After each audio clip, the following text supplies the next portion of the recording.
시작하겠습니다. 우리는 성경을 볼 때 이사야 무슨 성경 볼 때 이거를 제가 막 설교하거나 공부하거나 이런 데 초점이 있는 게 아니에요. 성경을 그냥 제가 이 성경을 거의 해석을 안 해요. 왜 그런가 하면은 우리는 지금 성경 읽는 거지 설교하고 뭐 그런 게 아니거든요. 성경을 읽고 하나님이 이래 말씀하셨네 하고 나는 이제 그걸 믿고 순종하는 이런 것을 하기 위해서 하는 거예요. 신학도 없고 설교도 없고 그렇습니다. 그래서 왜 이사야 하면은 무슨 성경을 하면은 그 성경에 대해서 미리 앞에 설명을 쫙 하고 나가야 되는데 그걸 왜 안 하냐고 이렇게 이야기하는 사람인데, 우리는 성경 읽기를 하는 거예요. 성경 공부가 아닙니다. 이거를 아시고 우리 이제 오늘 이사야서를 보겠는데, 이제 유다 왕 우시야, 요담, 아하스와 히스기야 시대에 이제 있는 이야기예요. 아하스와 히스기야 시대. 그러면 히스기야 다음에 히스기야는 그 뭡니까? 이스라엘이 이제 몇 대만 지나가면 망하는 거죠, 그죠? 그런 시대라는 것을 우리가 좀 인지하면서, 근데 계시록에 보면은 그리스도의 계시다, 그렇게 예수 그리스도의 계시다 이래 했잖아요. 근데 여기는 예루살렘에 관한 계시예요. 그래서 지금 이사야서는 예루살렘을 중심으로 본다는 거죠. 예루살렘을 이야기하려고 지금 계시를 하나님께서 보여주신 거예요. 계시록은 예수님을 이야기하려고 계시록을 썼다 그렇죠. 그러면은 이사야는 예루살렘에 관해서 본 계시다. 근데 예루살렘을 보니까 이사야가 하나님께서 보여주는 걸 보니까 어떻습니까? 정말 자식을, 하나님은 이스라엘을 자식으로 보고 자식을 양육했는데 그들은 하나님을 거역하고, 소나 돼지나 짐승은 자기 임자를 아는 거예요. 근데 이들은 이스라엘은 주인을 모르는 거죠. 이걸 잘 이야기하면 짐승만 또 못하다 이런 말이에요. 그렇죠. 그래서 근데 이 백성을 보는 하나님의 마음이 어떤가 하면은 슬픈 거요. 슬프다 범죄한 나라여, 허물 진 백성이요, 행악의 종자요, 행위가 부패한 자로다. 여호와를 버리며 이스라엘의 거룩한 일을 만홀히 여겼다. 이스라엘 백성들이 아주 허물 진 백성이고 행악의 종이고 행위가 부패하고 여호와를 버리고 또 이스라엘의 하나님을 만홀히 여겼다 이렇게 하겠습니다. 그러는데 이렇게 하면 하나님이 어떻게 한다는 거예요? 매를 때린다 이거죠. 그래서 매를 더 맞으라고 폐역을 거듭하고 온 머리는 병들고 온 마음은 피곤하고 성한 곳이 없는 상태다 이거죠. 누가? 예루살렘이 그렇다는 거죠. 너희 땅은 황폐하고 너희 성읍은 불에 탔다. 왜 이렇게 됐느냐? 11절, 너희가 무수한 재물을 내게 가져오는 것이 무엇이 유익하뇨? 순양과 번제와 살찐 짐승, 이 기름 아무리 갖다 줘도 하나님 이거 기뻐하지 않는다는 거예요. 너희는 내게 보이러 오는데 오는 목적이 뭐냐? 마당만 밟고 간다. 그냥 왔다 간다 이거요. 그래 재물을 그냥 마당만 밟고 하나님에 대해 관심이 없으면서 그냥 재물을 갖다 바치고 제사를 열심히 드린다는 거죠.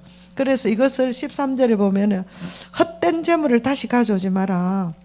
이 재물은 정말 가증한 거다. 그래서 너희들은 성회와 아울러 악을 행하는 것은 내가 견디지 못하겠다. 그래서 열심히 제사는 드리는데 악은 여전히 행한다 이거예요.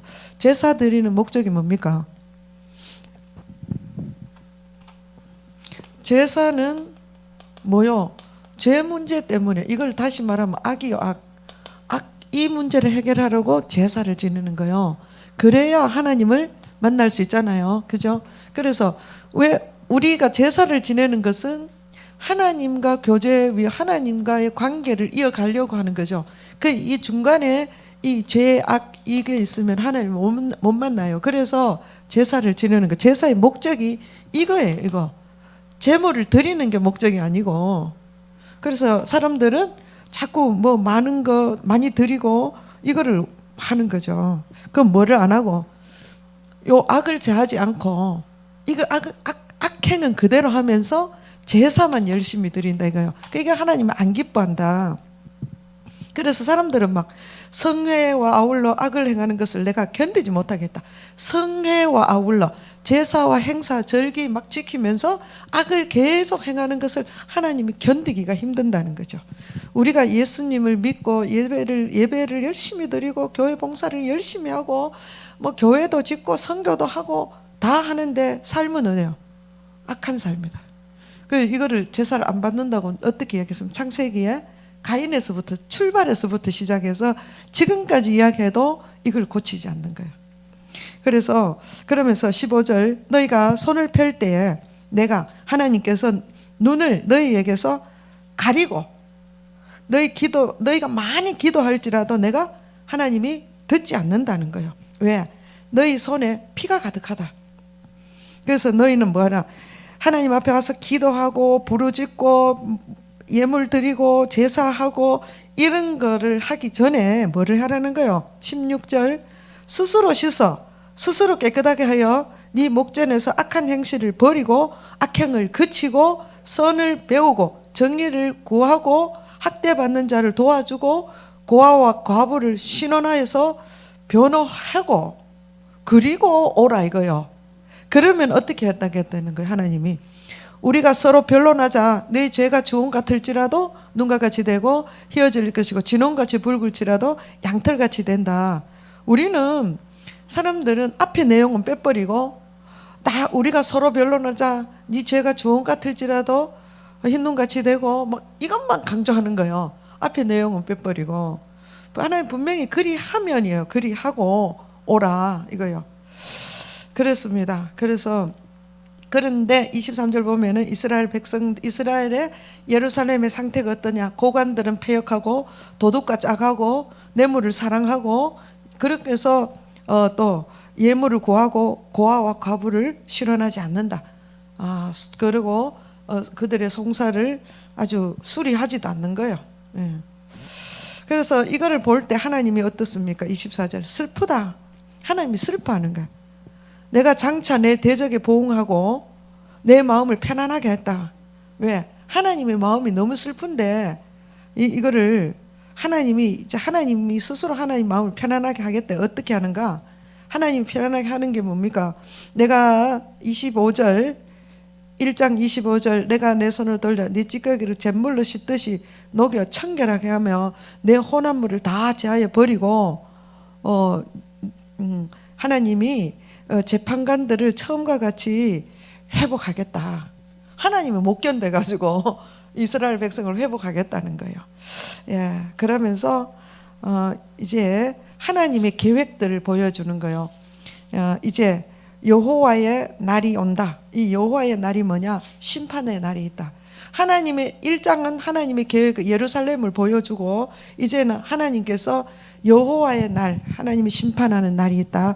이 날에는 하나님께서 그날에 눈이 높은 자가 낮아지고 교만한 자가 굴복되고 여호와께서 홀로 높임을 받는다.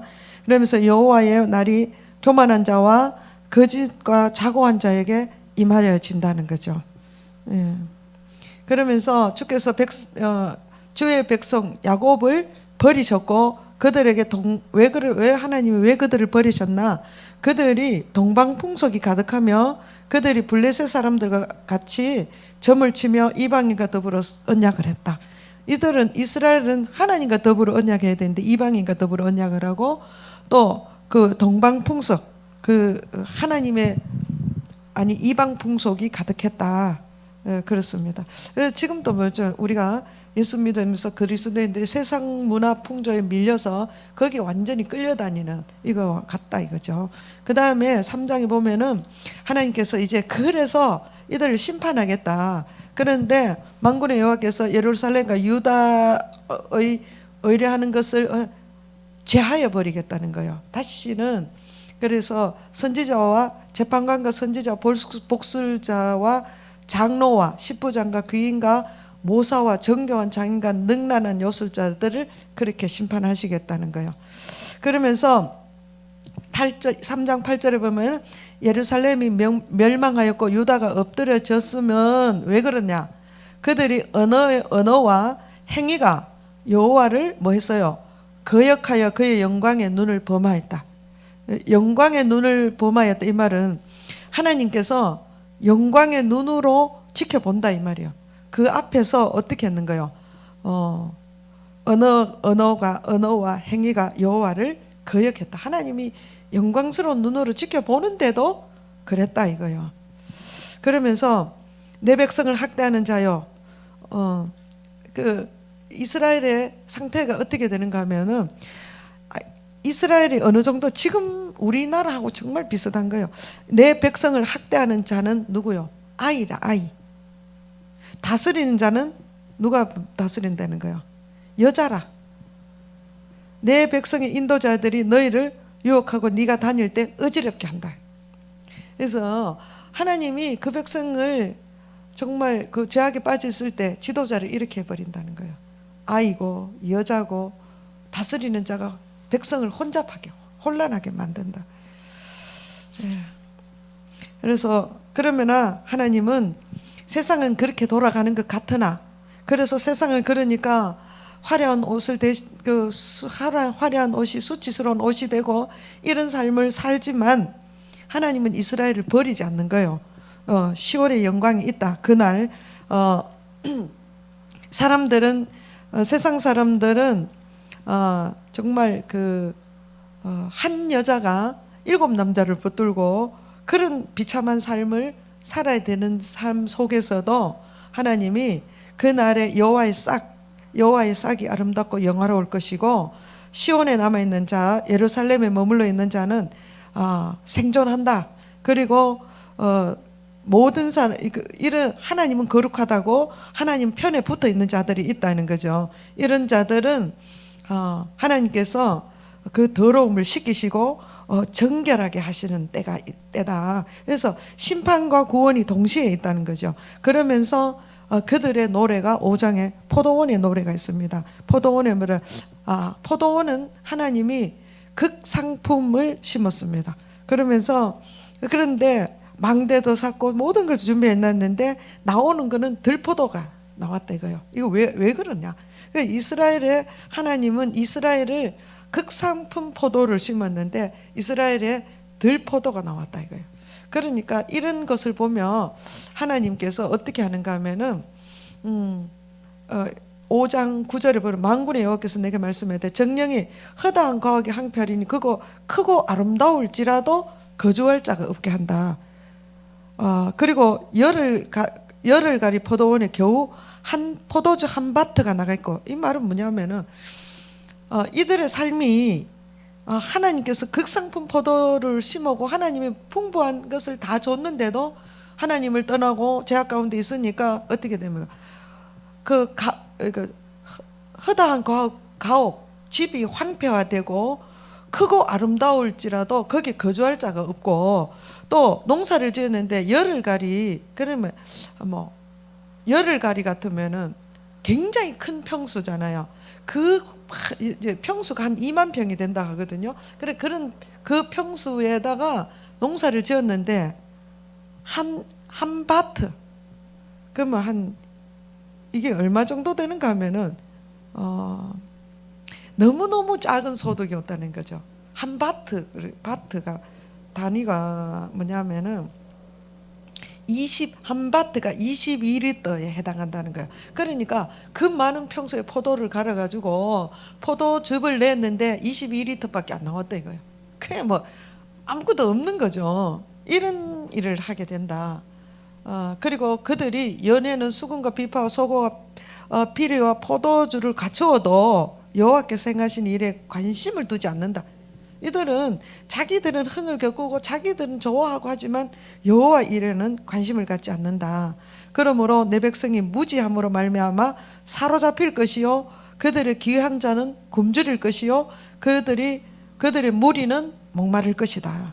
그래서 하나님이 아무리 큰 복을 극상품 포도원을 심고 좋은 집을 주고 화려한 것을 가꾸는 농장이 그렇게 커도 하나님을 떠나니까 하나님을 경외하는 삶이 없으니까 그 없는 삶에서도 자기를 하나님을 높이지 않고 자기를 즐거워하게 비파와 수금으로 자기를 즐겁게 하지만 이거는 그리고 그 자기에게 관심이지 여호와께 관심을 두지 않는다는 거죠. 12절입니다. 5장 12절.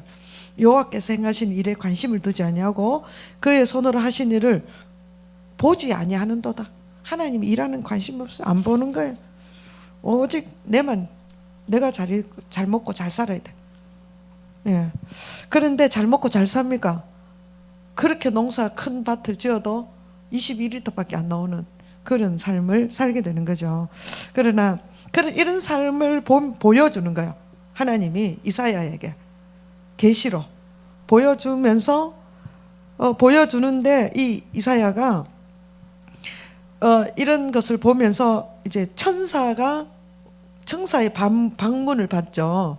그러니까 막 너무 놀래가지고 이사야가 막 나는 망하였다. 내 입술이 부정한 자인데 이제 천사를 봤으니까 난 죽었다. 이러니 그렇게 이야기하는 거예요. 그러니까 나는 내 입술이 부정한 자입니다. 그러니까 스랍 천사가 부젓가락으로 이사야 입술에 대죠. 이 말은 뭐냐면 성령이 임했는 거죠. 하나님의 영이 이사야에게 왔어요. 그러니까 이사야가 뭐를 듣습니까? 하나님의 영이 감화되면은 하나님의 음성을 듣게 되는 거예요.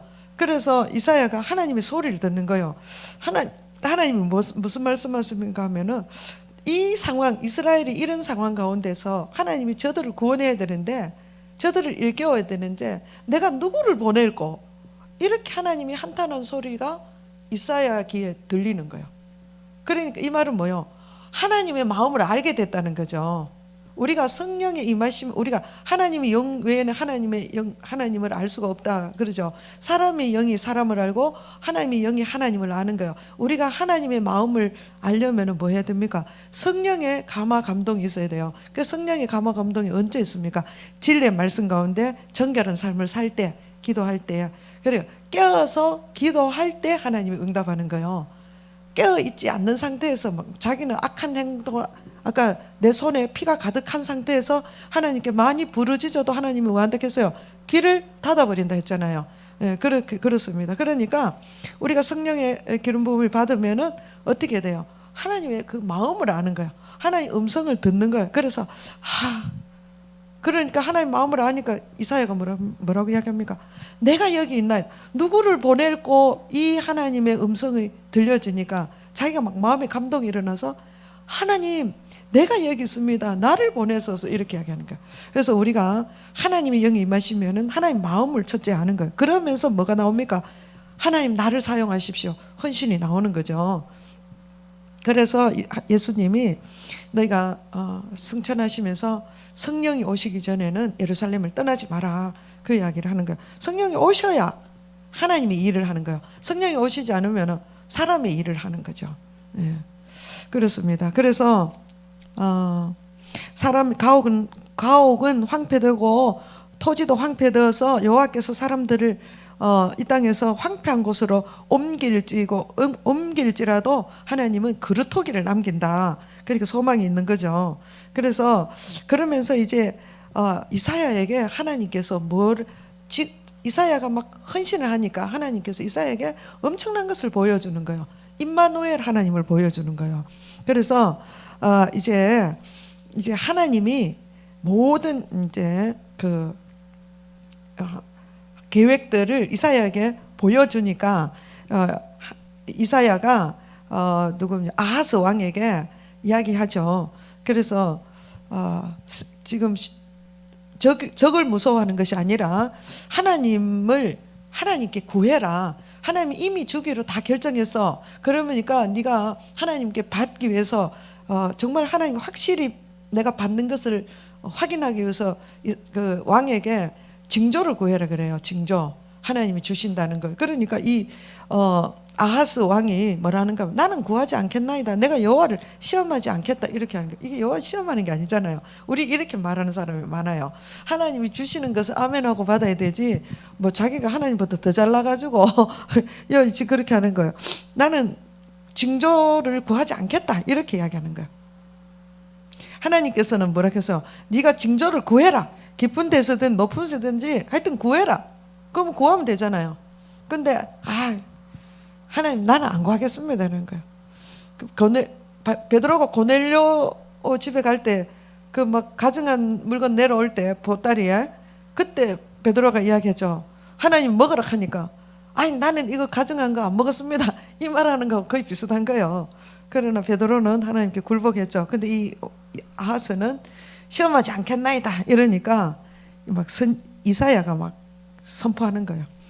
이제 그러면 내가 직접 이야기하겠다. 징조를 너에게 하나님이 이야기하시는 거예요. 네가 구하지, 이사야를 통해서 하나님이 직접 이야기하시는 거죠. 네가 징조를 구하지 않으니까 내가 직접 징조를 보여줄게. 보라 처녀가 잉태하여 아들을 낳으리니 임마누엘이라. 진짜 징조는 어디에서 있다 했어요? 하늘에서 있다 했죠. 그래서 그 징조가 예수님이 이 땅에 오시는 거다. 그 오시면 어떻게 되는가? 그날에는 천그루 은이 천 개의 가치를 포도나무가 있던 곳에 찔레오 가시나무가 날 것이고, 그러니까 심판과 구원이 같이 있다 이거죠. 예수님 오시면은. 그리고 그 징조의 증거들을 8장에 보여줍니다. 그러면서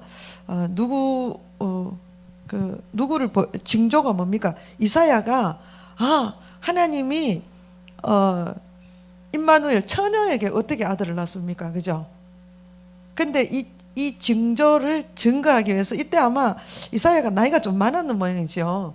그러니까 임신한 거예요. 이게 징조라. 그래서 임신을 했는데 아이를 낳았는데 아이 이름이 뭡니까? 마할살랄 하스바스라. 이렇게 마할살랄 하스바스가 뭡니까? 빨리 빼앗긴다 이런 뜻이에요. 그러면 이 아들이 아빠 엄마라고 부르기 전에 빼앗긴다 이거예요. 이스라엘이 망한다 이거죠. 이게 징조다. 예, 그렇습니다. 그 다음에 또 더 구체적으로 아까 그 징조를 이야기했는데 그 징조가 뭐냐 하면은 메시아다. 아까 임마누엘이라고만 이야기했잖아요. 그죠? 임마누엘은 하나님이 사람과 함께한다 이런 뜻인데 이제 9장에는 그 임마누엘이 어떻게 이루어지는지 9장 2절에 흑암에 행하던 백성이 큰 빛을 보고 사망의 그늘에 앉아 그늘진 땅에 거주하던 자에게 빛이 된다. 주께서 이 나라를 창성하게 하시고 압제당한 자의 막대기를 주께서 꺾으시고 그 이름은 기묘자라 모사라 평강의 왕이라. 굉장히 구체적으로 하죠. 예수님이 빛으로 이 땅에 오셨죠. 그리고 그 이름은 그가 압제자의 막대기를 꺾으시죠. 이스라엘의 구원자 되시고 그 이름은 기묘자라 모사라 평강의 왕이라. 그렇게 아주 구체적으로 이야기를 하시는 거죠. 그러면서 그리고 10장은 넘어가면은 아수르를 하나님께서 이제 하나님의 계획들을 쫙 이야기하시는 거죠. 10장에는 아수르가 이스라엘을 북이스라엘을 멸망시킨 나라잖아요. 그죠? 그런데도 하나님은 이들을 어떻게 한대요? 심판하겠다. 하나님 말씀하시는 거죠. 그리고 이 11장에 보면은 아수르를 심판하지만은 이스라엘은 어떻게 된다는 거예요? 다시 빛을 보여주는 게 누구야? 이새의 줄기. 이새의 줄기가 누굽니까? 지금 또 그 메시아 예수님을 이야기하는 거예요. 이새의 줄기 다윗에게서부터 쭉 누가 나옵니까? 예수님이 나오는데 그는 그에는 여호와의 영 곧 지혜와 총명의 영이요 모력과 재능의 영이요 지식과 여호와를 경외하는 영이 강림하신다는 거예요. 여호와를 경외함으로 즐거움을 삼을 것이다. 그때는 이리가 어린 양과 함께 놀며 뭐 이렇게 쭉 이야기 나오죠. 그러면서 그날에 10절에 이새의 뿌리가 한 삭이 나서 만민의 기치로 설 것이고 그에게로 돌아오니 그가 그것이 영화로울 것이다. 예수님을 이야기하는 거예요. 12장 그러면서 이거를 보면서 이제 이스라엘 백성들이 감사하는 거예요. 주 여호와는 나의 힘이시고 나의 노래시며 나의 기쁨이고 그러므로 너희가 기쁨으로 구원의 올무에 물길을 기르리다. 기뻐하는 감사 찬송.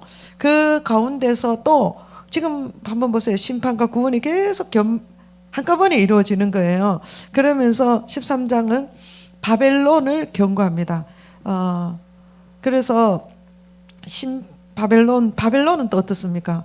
얘는 또 남유다를 멸망시키는, 그죠? 그러니까 이런 나라, 그러니까 이스라엘의 주 대적이요. 그렇지만 하나님이 이스라엘 백성들에게 이야기하기를 이걸 두려워하지 마라. 누굴 두려워해야 됩니까? 두려워할 자 하나님을 두려워해야 되는 거죠. 그러니까 바벨론도 정말 난공불락 같은 그런 사람, 그런 존재지만 하나님이 심판한다. 이거를. 그리고 아스루와 블레셋도 이스라엘을 굉장히 괴롭히는 민족들이잖아요. 이 사람들도 하나님께서 심판한. 그리고 모압을 하나님이, 이들은 15장에는 모압을 경고하죠. 모압을 심판하고, 이런 걸 쭉 보면은 다메섹을 경고하고 다메섹을 심판하고, 애굽도 그렇고, 이렇게 구수 뭐 또 해변 국가 이렇게 쭉 이야기하는 거는 무슨 말인가 하면은 하나님이 이방인들도 심판할 때 반드시 경고하고 심판하고, 이스라엘도 어떻게 합니까? 심판할 때 반드시 경고하고 심판하신다는 거예요. 하나님은 막 일방적으로 막 기회도 안 주고 막 악하고 이런 하나님이 아니다는 거죠. 하나님은 사랑의 하나님이고 언제나 이스라엘이든 이방인들 하나님께 돌아오기를 원하는 거예요. 그렇지만 돌아오지 않을 때는 어떻게 하느냐?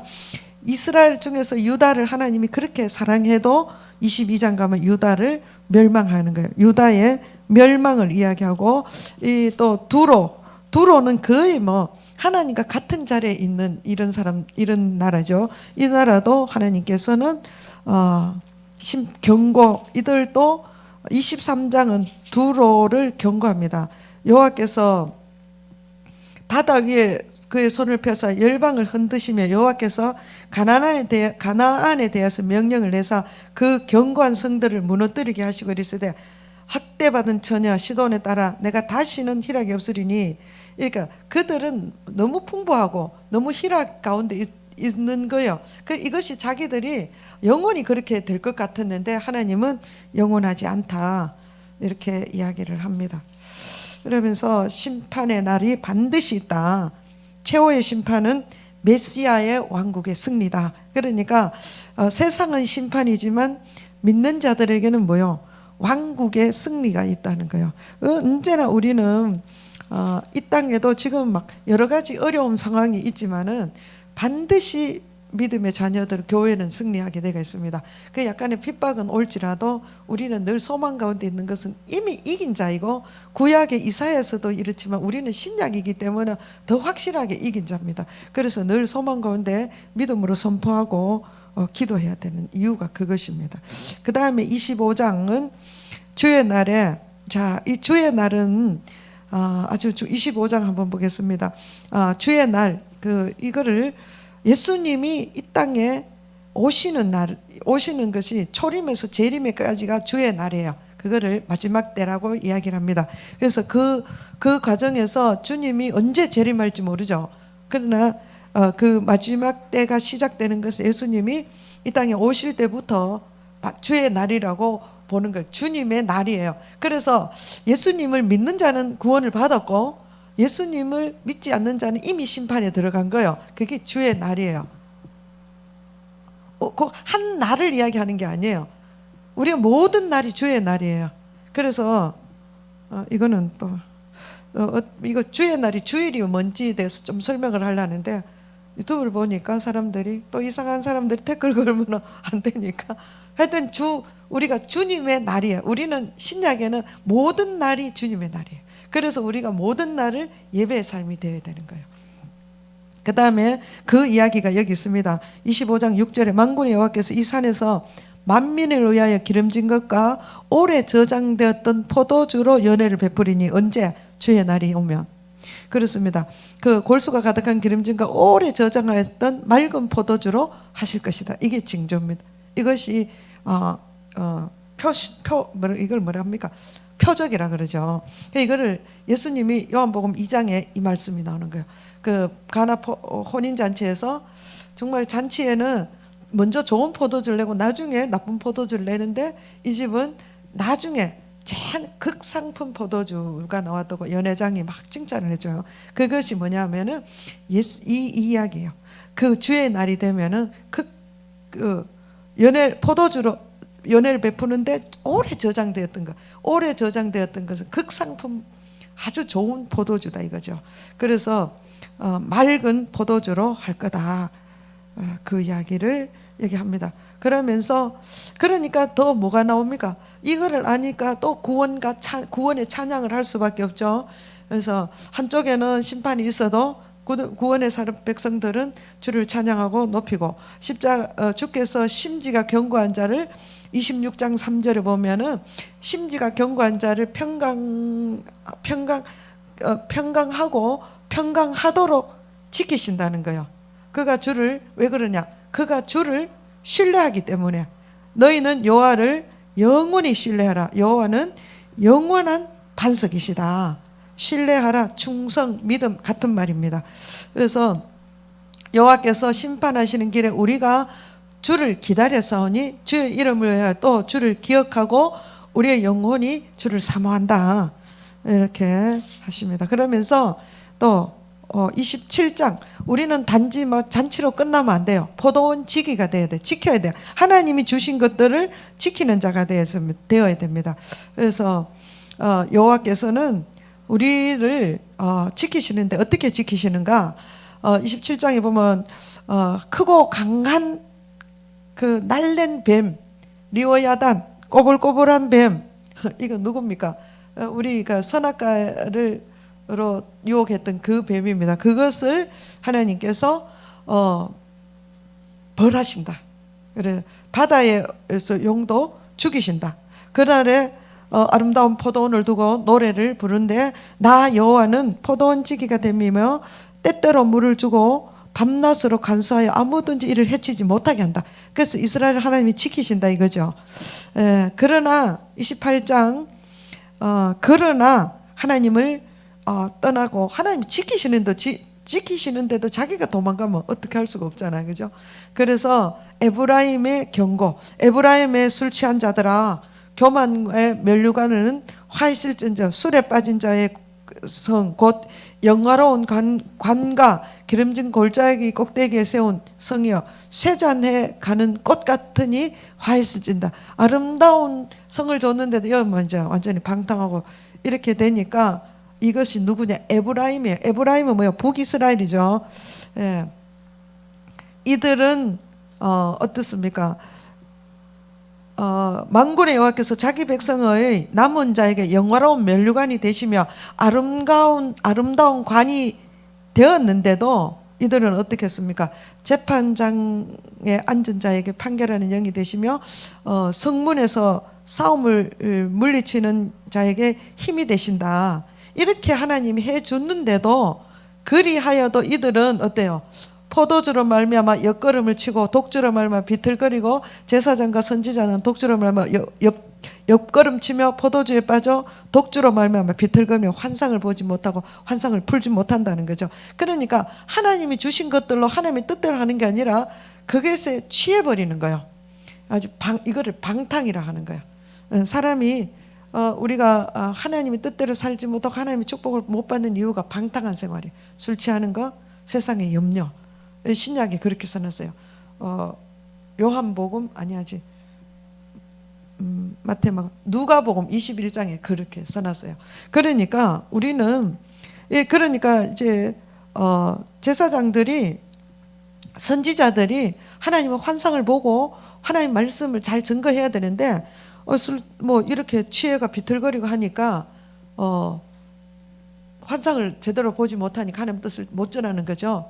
여기도 마찬가지예요. 세상의 지도자들이 영적 지도자들이 세상에 취해가지고 권력에 취하고 세상에 취하고 향락에 취하고 이렇게 하면은 하나님 말씀을 제대로 보지를 못하는 거죠. 그래서 엉뚱한 소리 하는 거죠. 그리고 이스라엘의 예언. 여보는 아리엘이여 해놨죠. 29장. 아리엘이 뭐냐 하면은 하나님의 제단이라는 뜻이에요. 그러니까 여기는 성전의 제단. 이거 우리가 성전이 어디에 있습니까? 예루살렘에 있죠. 아까 제일 처음에 뭐에 대한 계시를 했습니까? 예루살렘에 대한 계시예요. 그래서 아리엘 이거는 예루살렘을 뜻하면서 또 하나님의 재단을 이야기하는 거예요. 그러니까 슬프다 아리엘이여 다윗이 진친 성읍이요. 이 말이 무슨 말인지 이해가 되죠. 그래서 그가 슬퍼하고 애곡하며 내게 아리엘과 같이 되리라. 그렇습니다. 그래서 이스라엘의 아리엘이 참 이스라엘 재단이 어떻게 됩니까? 완전히 취한 포도주로 그러니까 무너지는 거죠. 그러니까 재단의 거룩함이 없어지는 거죠. 만군의 여호와께서 우레와 지진과 큰 소리를 회오리 바람과 폭풍과 맹렬한 불꽃으로 그들을 징발하실 것은즉 아리엘을 치는 열방의 무리 곧 아리엘의 요새를 쳐서 그를 공곡케 하는 자는 꿈과 같이 밤에 환상같이 되리니 이들은 다 멸한다는 거죠. 그런데 이스라엘이 사실 이때 다 멸망을 받죠. 그러니 이스라엘의 멸망은 뭐요? 성전이 회파되는 거예요. 그리고 제단이 회파되는 거죠. 그래서 이렇게 될 때에 너희는 놀라고 놀라리니 너희는 맹인이 되고 맹인이 되라. 그들의 취함이 포도주로 말미암으니 너희들은 맹인이 되고 맹인이 되라. 그러면 10절에 보면 여호와께서 깊이 잠들게 하는 영을 너희에게 부어주사 너희 눈을 감기게 했다 이거죠. 하나님이 그렇게 해서 했다는 거죠. 그가 선지자들과 너희 지도자들인 선견자들을 덮으셨다. 맹인 이거 못 보게 했다는 거죠. 그러면서 모든 계시가 너에게는 봉한 책의 말처럼 되었으니 이제 하나님께서 계시를 없애뿐 거죠.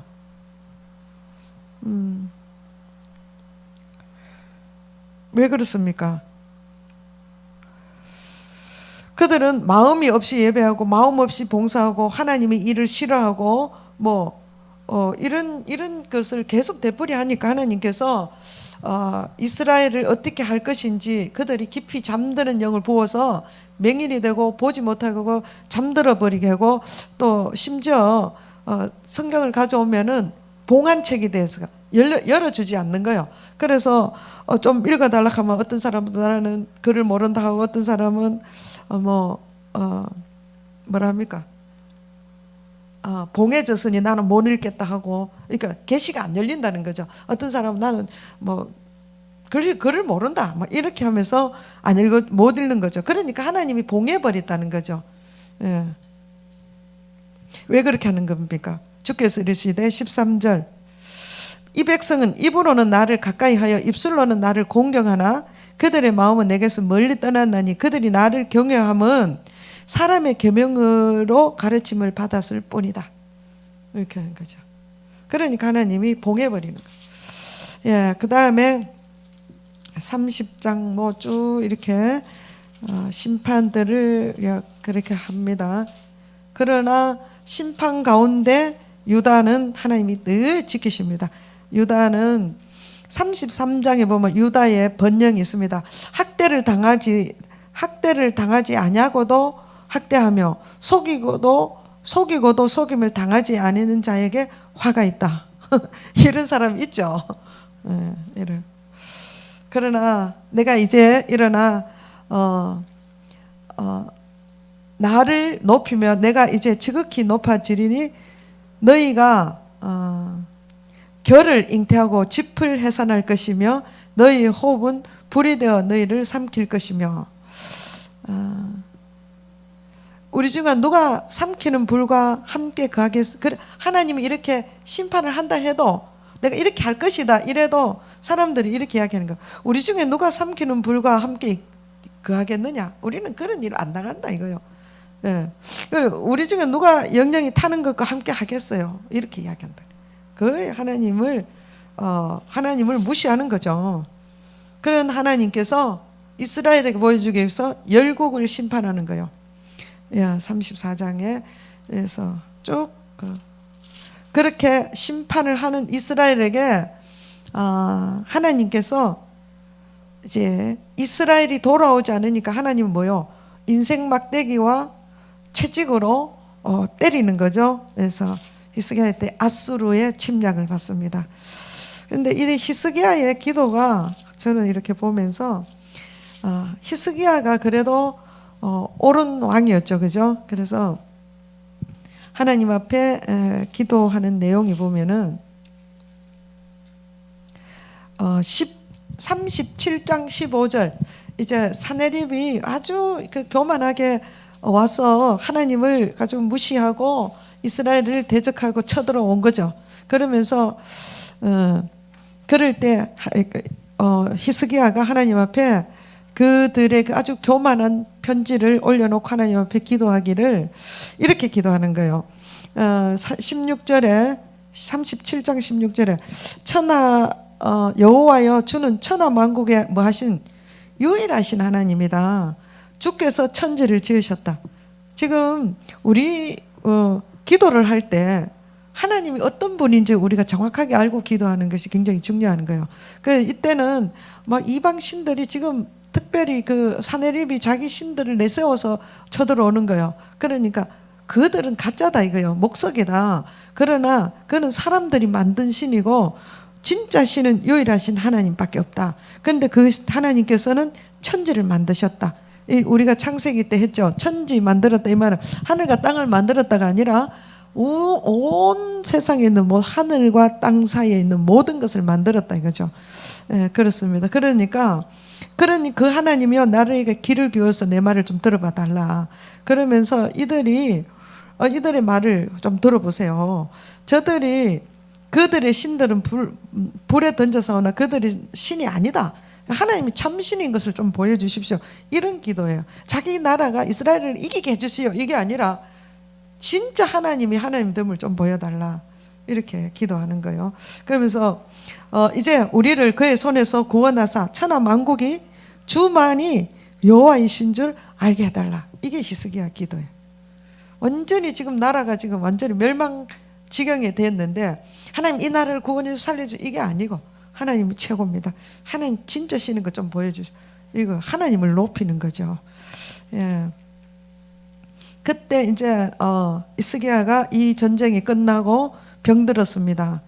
그래서 이렇게 기도하는 거예요. 이제 병들었을 때에 네가 이제는 선지자를 통해서 너는 죽는다.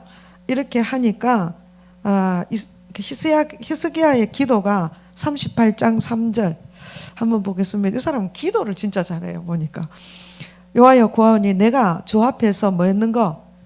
자기가 주 앞에서 진실과 전심으로 행하고 주의 목전에서 선하게 행한 것을 기억해 달라는 거예요. 우리가 병들어 하나님 살려주세요 이게 아니라 하나님 내가 하나님 앞에 어떠했는지 이렇게 하나님 앞에 말할 수 있는 삶이 돼야 되겠죠. 하나님 내가 이렇게 살았는 거 하나님 아시잖아요. 근데 하나님 내가 이렇게 살았잖아요. 하는데 부끄러워. 그거 안 되죠. 이렇게 돼요. 이럴 때 하나님께서 그래 알았다. 그래 살려주는 거 생명을 연장해줘. 우리 하나님 정말 쿨합니다. 예. 그러면서 이제 히스기야가 9절에 보면 유다왕 히스기야가 병들었다가 그 병이 나을 때에 기록한 글이 쫙 되어 있는 거예요. 또 자기가 하나님이 어떻게 자기를 구원했고 어떻게 병을 낫게 했는지에 대한 간증이죠. 이걸 이제 남겨놓습니다. 그런데 이때 또 조심해야 되는 것이 사람들이 이때 막 높이면은 우리가 사람이 이 땅에 살다가 누가 나를 높이면 제일 무서워해야 돼요. 높임을 받을 때 조심해. 높임을 받으니까 이제 막 교만해져가 안에 있는 것까지 자기의 그 내탄 것까지 다 보여준 거예요. 적에게. 그래서 이것이 다 뺏기는겁니다. 그것을 어떻게 선지자가 이렇게 당신이 이렇게 했으니까 이 모든 것이 바벨론으로 다 옮긴 바 되고 남을 것이 하나도 없다 이러니까 히스기야가 어떻게 말하는가 한번 보세요. 당신이 여호와의 말씀을 옳습니다. 이거 그렇게 하는 하나님 그렇게 하시는 게 옳다 이거요. 자기가 교만했고 자기 그를 아는 거죠. 하나님 인정하는 거죠. 그리고 이제 우리가 이제 하나님이 이제 신약으로 이제 들어가는 거죠. 앞에는 매 심판 경고 했지만은 이제는 너희 하나님이 이르시되 너희는 위로하라. 내 백성을 위로하라. 그래 이거는 뭐요? 하나님이 구원의 계획은 이스라엘이 어떤 상황에 있든지 그는 상관이 없는 거예요. 이스라엘이 지금까지 쭉 보니까 어땠어요? 늘 옳지 못하고 타락하고 하나님을 떠나고 세상 풍족을 쫓고 하나님의 마음을 슬프게 했는, 하나님의 마음을 기쁘게 한 적이 없잖아요. 그래 심판을 하고 경고하고 채찍을 때리고 그래도 여전히 변하지가 않는 거예요. 그런 가정 그렇지만 하나님이 이제 결정을 한 거예요. 메시아를 이 땅에 오시기로 약속을 했는데 메시아가 오신 것이 성취가 되는 부분을 이사야에게 보여주는 거예요. 너희는 이제 위로하라. 이제 다 끝났다. 뭐 네가 옳니 그러니 이런 이야기 하지 마라. 위로해라. 어떻게? 내 백성을 위로해라. 너희는 예루살렘의 마음에 닿도록 말해라. 마음에 닿도록. 이거는 확실하다 이거죠. 그러니까 그것을 외치는데 첫 번째 뭐요? 너의 노역의 때가 끝났다. 이제 끝났다 이거요. 너는 이제 어떤 상황에서도 앞으로 이렇게 해라가 아니고 끝났다. 이제 그 다음에 그의 죄악의 사함을 어때요? 받을 것입니까? 받았느니라. 이스라엘의 죄악의 사함을 받았다. 끝났고 받았다. 그리고 뭐요? 그 다음에 뭡니까? 그의 모든 죄로 말미암아 여호와의 손에서 벌을 이제 다 그 벌을 다 받았다 이거요. 이제 더 이상의 벌이 없는 거요. 누가 벌을 받았습니까? 예수님이 벌을 받겠죠. 그래서 그것을 미리 보여주는 거예요. 그러니까 얼마나 놀라운 일이에요. 우리는 이게 성취되었지만은 이사야가 봤을 때는 너무나 놀라운 일이죠. 그러면서 너희들은 뭐 해라? 외쳐라. 무엇을 외쳐야 됩니까? 물어보니까 자, 너희들은 아무것도 아니다. 하나님 없으면 모든 육체는 풀의 꽃과 같다. 오직 하나님을 바라라 이거죠. 그러면서 이제 40장 이제 어떻게 합니까?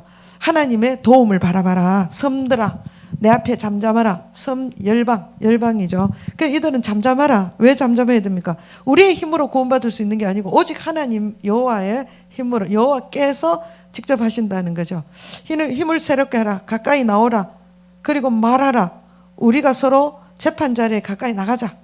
이제는 하나님이 다 이루어 넣었다는 거죠. 누가 이 일을 누가 행하느냐? 누가 이루었느냐? 누가 처음부터 만들 불렀느냐? 나 여호와라. 내가 했다 이거요. 누가 했느냐? 여호와가 했다 이거죠. 그럼 끝이지 뭐. 그죠? 여호와가 하면 완벽하죠. 너는 내 종이라. 내가 너를 택하고 실어 버리지 아니하였다. 10절. 두려워하지 말라. 내가 너와 뭐 하겠다 이거. 함께 하겠다. 이게 임마누엘이에요. 그 약속이 이루어지겠죠. 그러니까 너희들은 놀라지 말라. 나는 네 하나님이 됩니다. 내가 너를 굳세게 하리라. 누가? 하나님이 너를 굳세게 하리라. 참으로 하나님이 너를 도와주리라. 참으로 하나님의 의로운 오른손으로 너를 붙들리라. 이게 일방적입니다. 이스라엘의 상태가 어떠하든지 상관없어요. 우리가도 마찬가지죠. 내가 뭐 잘나서 하나님이 날 구원한 게 아니에요. 일방적으로 오셔서 우리를 불러서 구원하시고 13절에 이는 여호와 나 하나님 내가 네 오른손을 붙들고 네게 이르기를 두려워하지 마라. 내가 너를 도우리라. 우리의 오른손을 붙들고 우리의 힘이죠. 이 오른손을 붙들고 내가 너를 도우리라. 두려워하지 마라. 우리가 참 하나님을 믿으면은 어떤 상황 속에서도 내가 어떤 환경에 놓여 있더라도 세상이 아무리 흉흉할지라도 두려워하지 않아야 되는 거죠. 우리가 신약에 보면은 누가 지옥불에 들어가느냐? 두려워하는 자가 지옥불에 들어갑니다. 왜 두렵습니까? 하나님이 없으면 두렵습니다. 우리는 순간순간 두려움이 지나갑니다. 그럴 때 어떻게 해야 됩니까? 하나님 붙들면 되는 거예요. 그 두려움을 붙들면 큰일 납니다.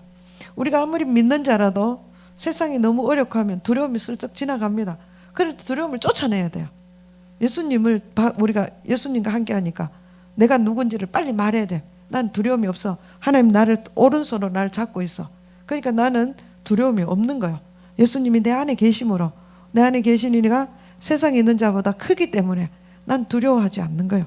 이긴 자입니다. 이거를 우리가 알아야 돼요. 그다음에 그러면서 오늘 42장 보니까 이게 지금 이사야가 신약을 보는 거예요. 예수님의 온 상태를.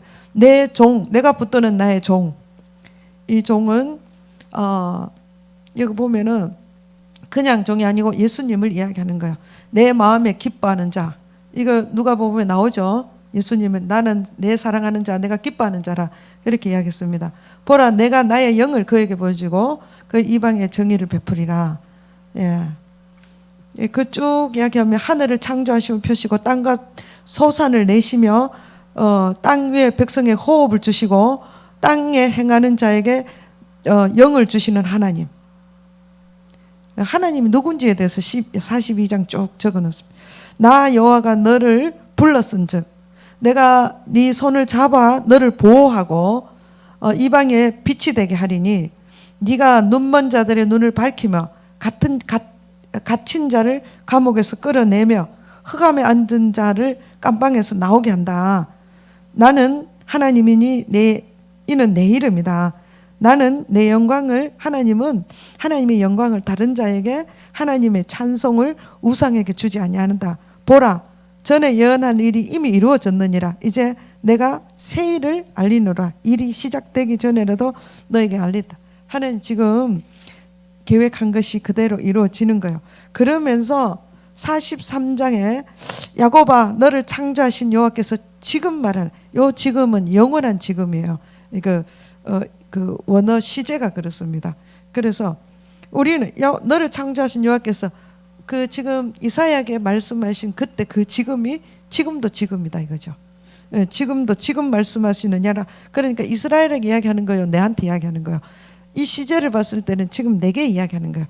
이스라엘아, 너를 지으시니가 말씀하신, 나를 하나님이 지으셨죠. 그래서 너는 뭐 하지 말라, 두려워하지 말라. 내가 너를 어떻게 했대요? 구속하였고 너를 지명하여 불렀나니 너는 내 것이라.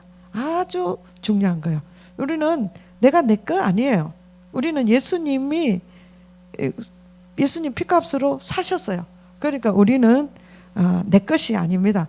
자꾸 내 것을 내를 내 것이라고 주장하면 안 돼요. 다 하나님의 것인 거예요. 그래서 하나님께서 하나님의 것이기 때문에 하나님이 다 책임지는 거예요. 네가 물 가운데로 지날 때 내가 너와 함께 할 것이고, 네가 강을 건널 때 물을 너를 침몰하지 못할 것이고, 네가 불 가운데로 지날지라도 내가 타지 않게 하시고, 불꽃이 너를 사르지 못하게 누가 한다는 거예요? 하나님이 하신다는 거예요. 두려워하지 말라. 내가 너와 함께하며 네 자손을 동쪽에서부터 오게 하고 서쪽에서 오고 모은다. 지금 이스라엘이 회복을 이야기하는 거죠. 예. 그리고 또 19절에 보라, 내가 새 일을 행하리니 이제 나타날 것이라. 계속 지금 새 일을 행하신다. 내 백성은 나를 위하여 지었다. 나를 찬송하게 하기 위해서 지었다. 우리가 하나님을 찬송하는 게 그렇게 중요한 거예요. 그리고 44장 우상은 다 아무것도 아니다.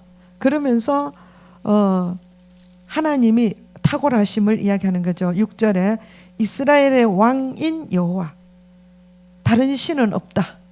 이스라엘의 왕이 되신 여호와 하나님이 나의 왕이 되어야 됩니다.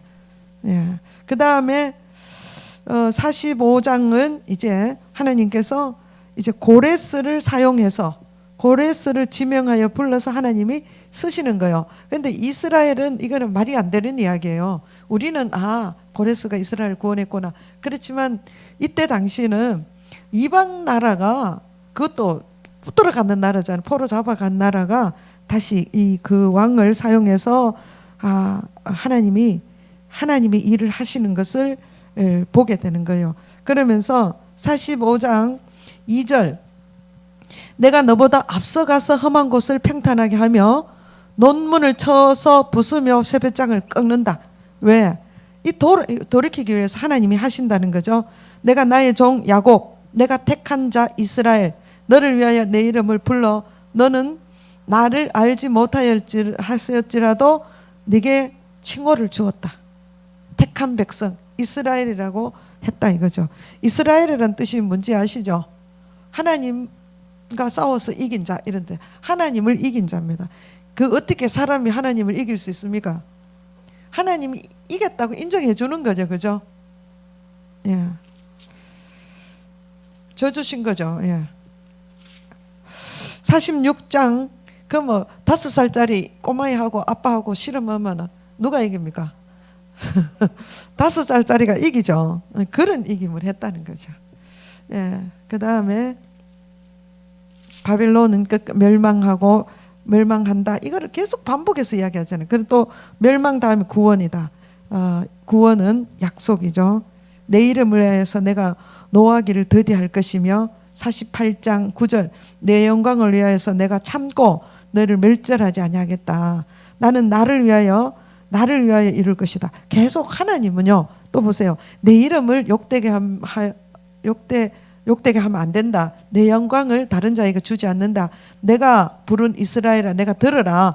나는 처음이고 마지막이다. 계속 하나님 당신이 누군지 이스라엘 백성들이 너무너무 알기를 원하는 거예요. 그래서 우리도 마찬가지예요. 우리 하나님이 불른 우리 하나님의 자녀가 아버지를 좀 알기를 원하는 거예요. 우리는 하나님을 알고 싶은 생각이 없어. 내가 지금 주어진 거 있죠. 그 누굽니까? 그 삼손의 그 여인 누구요? 드릴라처럼 삼손이 자기를 사랑하든지 말든지 그건 상관없어. 내 일이 바쁜 거죠. 내가 당면한 문제. 이런 것에 집중하는 거죠. 그런데 하나님은 그런 거 신경 쓰지 말고 네가 제발 내 좀 알아라. 왜 그렇습니까? 내가 너한테 너무 많은 걸 내 영광이 네게 다 있다 이거요. 그 영광을 위해서 불렀는데 그 영광을 관심은 없고 뭐 우리가 맨션 한 채를 줬는데 꼬마이들이 그건 관심 없고 사탕에만 관심이 있잖아. 그런 거하고 똑같은 거예요. 그러니까 부모 보면 안타깝죠. 그래서 빨리 커서 맨션을 가져가기를 원하는 거예요. 그게 하나님의 마음이야. 그래서 그 다음에 하나님께서는 49장에 하나님은 우리를 불렀다 이거죠. 그래서 어떻게 불렀었나? 여호와께서 태에서부터 불렀다. 우리가 잉태되는 순간부터 하나님이 부르셨다. 그래서 우리가 하나님의 자녀가 된 거예요. 그래서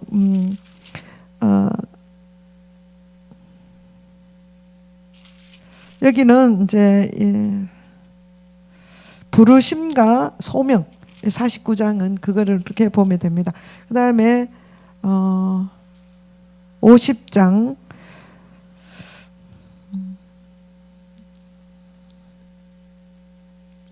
50장에 우리가 참 좋아하는 글귀가 참 구절이 있죠.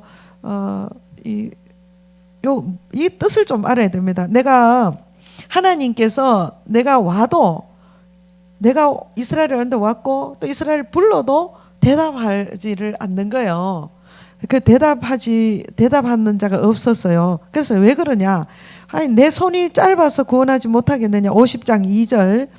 그런데 내가 어찌 건질 능력이 없겠느냐?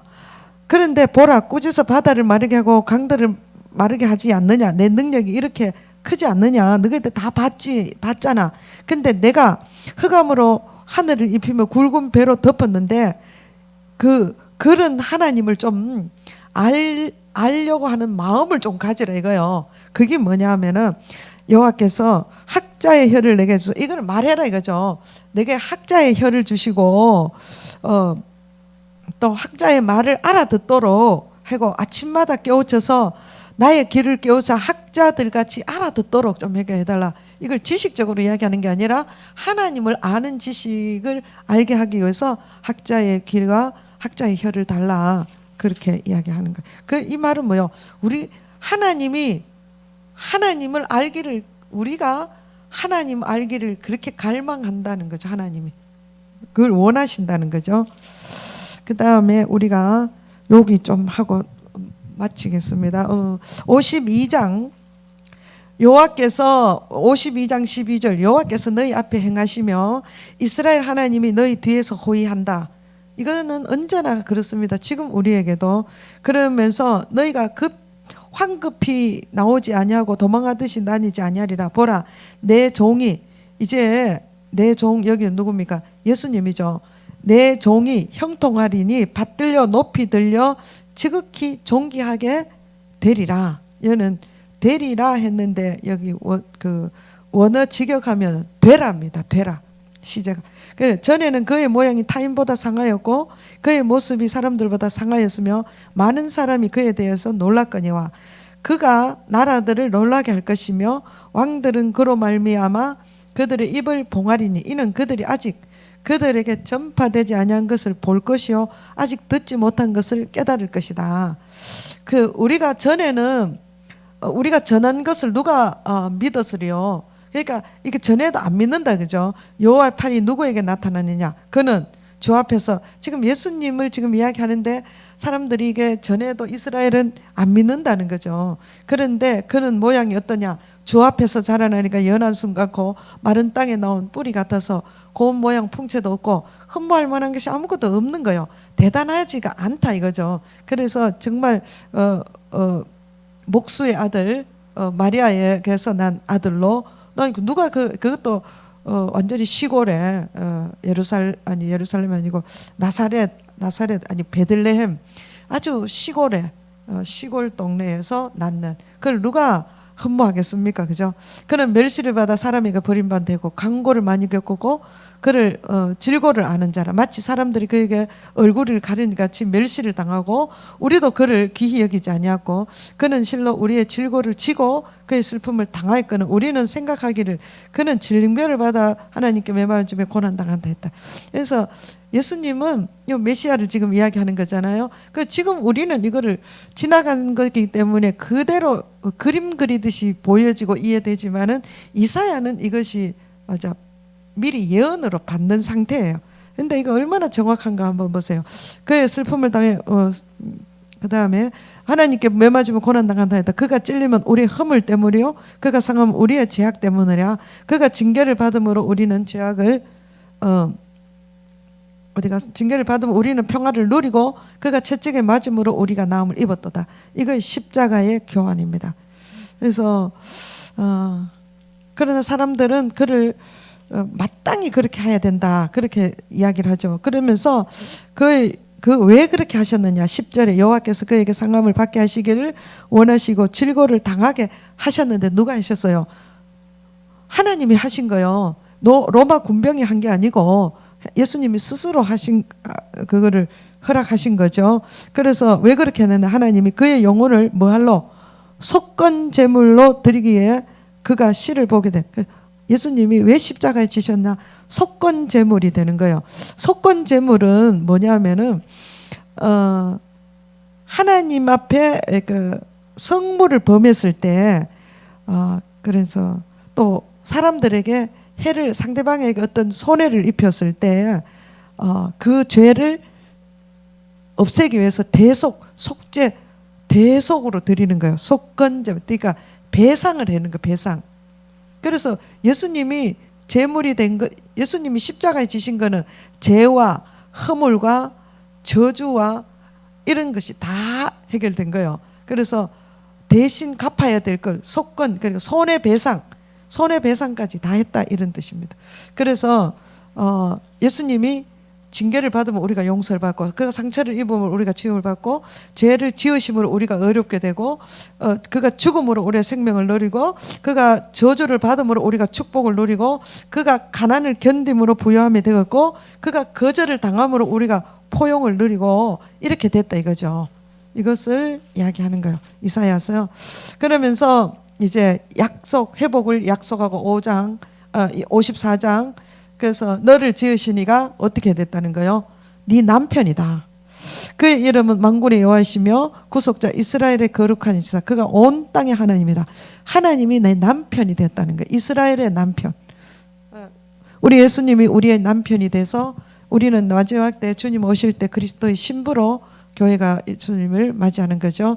그래서 55장 여호와의 그러면서 이제 이게 다 끝났잖아요. 예수님의 그 십자가 지심으로 모든 하나님의 계획이 다 끝난 거예요. 그래서 초청을 오라 목마른 자들 오고 다 나오라 값없이 포도주를 사서 먹어라 어찌하여 양식이 아닌 것을 위하여 은을 달아주겠느냐 55장 이렇게 이야기를 합니다. 그래서 그 다음에 56장은 이방인의 구원 그 다음에 이제 58장은 요 하나 참된 금식이 뭐냐? 내가 기뻐하는 금식은 6절에 흉악한 결박을 끊으며 멍에의 줄을 끊고 압제당한 자를 자유케 하는데, 여기 금식할 때 어떻게 하라는 거예요? 금식할 때 오락을 즐기고 이렇게 하면 안 된다는 거죠. 이 금식에 대해서 잘 나와 있습니다. 그 다음에 60장 일어나 빛을 발하라. 왜 빛을 발해야 됩니까? 이제 빛이 왔으니, 내가 빛이 되는 것이 아니라 빛이 되라 했습니까? 발하라 했습니까? 빛을 발하는 거예요. 빛이니까 빛을 발하는 거예요. 내가 빛이 되어가는 게 아니다는 거죠. 예. 왜 그러냐? 예수님이 빛으로 이 땅에 오셔서 이방인들 구원까지 이루신 거. 시온의 영광. 예. 그리고 이제 뒤에는 이제 뭐 설명할 게 없습니다. 그죠? 그냥 읽으면은 다 되는 거예요. 나는 62장 시온의 영광이 뭐냐? 시온의 의가 빛같이, 예루살렘의 구원이 햇불같이 나타나도록 시온을 위하여 뭐 하지 말라는 거예요? 잠잠하지 마라. 우리가 철을 강하게 하듯이 우리의 빛을 더 빛나게 하는 게 뭐냐? 잠잠하면 안 되는 거예요. 그 복음을 전하고 하나님의 일을 확장시키고 멈춰가 있으면 안 되는 거예요. 우리는 빛이니까 계속 빛을 발해야 되는, 빛이 되는 게 아니면 사람 자꾸 빛이 되려고 하니까 어려운 거예요. 그 빛을 자꾸 반짝반짝 발해야 되는 거예요. 이거를 해야 된다. 예.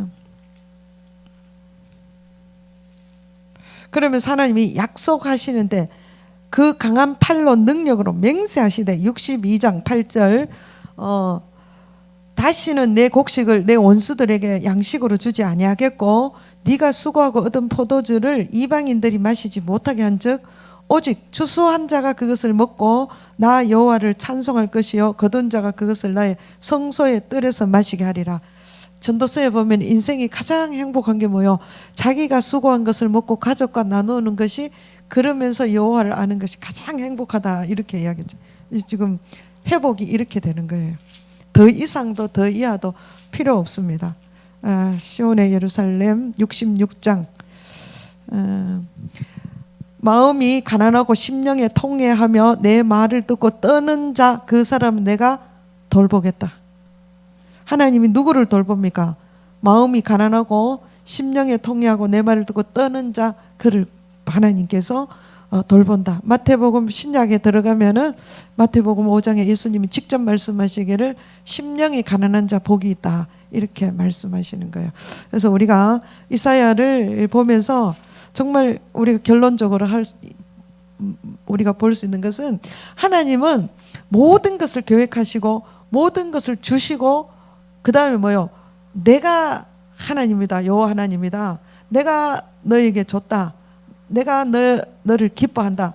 그러면서 하나님은 언제나 채찍을 하는 것도 영원히 멸망시키는 것이 아니라 다시 돌아오게 하려고, 그리고 내가 다 했다, 너는 내 것이다, 너는 기뻐하고 감사하고 빛을 비추고 그럼 바라면 된다. 그래서 모든 건 누가 했다는 거예요? 하나님이 했다는 걸 알고 하나님께 붙어 있기만 하면 된다. 얼마나 감사합니까? 네가 좀 이것저것 해라 이렇게 하면 안 되잖아요. 그런데 또 우리 편에서 봤을 때는 하나님의 영이 왔을 때에 하나님 마음을 아는 거예요. 그래서 이사야가 하나님이 내가 누구를 보내고, 이스라엘이 저래 망해가는데 내가 누구를 보낼고, 그러니까 내가 여기 나를 보내소서, 이 마음이 생겨지는 거예요. 이게 이사야서의 말씀입니다. 오늘 여기까지 하시고 우리가 예레미야 애가까지 할까요? 예, 애가도 몇 장 안 되니까 아니면 에스겔로 같이 할까요? 예? 3장밖에 안 되니까 애가